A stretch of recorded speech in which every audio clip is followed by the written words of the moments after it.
Prepare yourself with another interview with the serial killer. Part 1. In an interview with a vampire, we met Joe the vampire. I called him Jojo. His story was very interesting to watch, and the story I bring you today is the proof that you never believe in everything that you watch. Serial killers have been dated back into the 1800s. I'm sure before, but since they've been making newspapers, that's the place where you could always find a story about serial killers. The serial killer's name is Joe, just like Joe the vampire. The funniest part of this video is how the voices of this interview has some similarities with one another. Let's begin this mystery. The art of video editing and how it can sometimes blur the lines between reality and fiction. Have you ever stumbled upon a video that seems too good to be true? Currently serving a life sentence for sex-related murder here at the State Hospital for the Criminally Insane, just outside Scranton, Pennsylvania. I'm a patient person, got a good listening ear, and try to help people. You're a patient with a good ear, and you try to help people. Yes. He says he's patient. He's got a good ear. Kind of terrifying. When you're not trying to murder. Yes.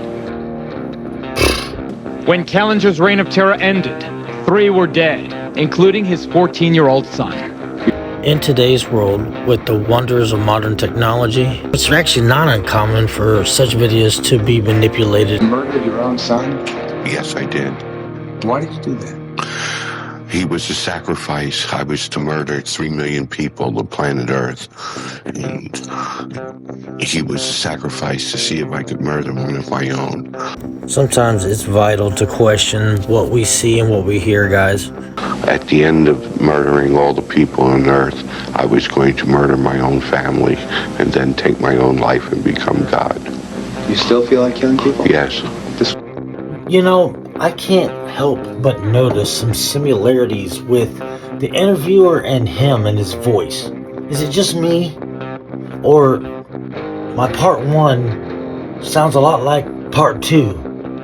Here, you tell me, check this out. What do you feel like doing? Killing people. You still feel like killing people? Yes. Do you think you'd murder me, Joe?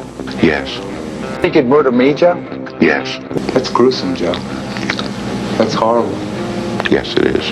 And you don't blame me if I say I hope you never get out of this place.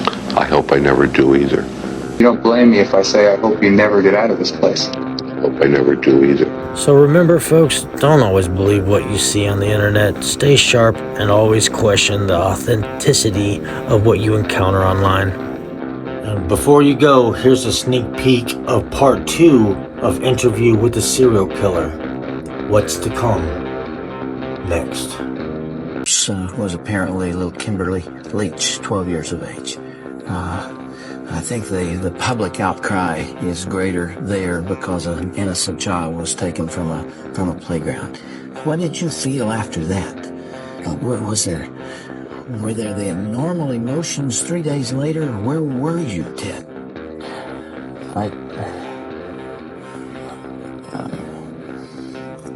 can't really talk about that right now. That's weird. It's too painful. I would like to be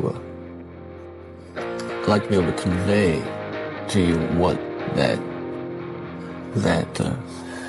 experience is like, but I won't be able to talk about it. Okay.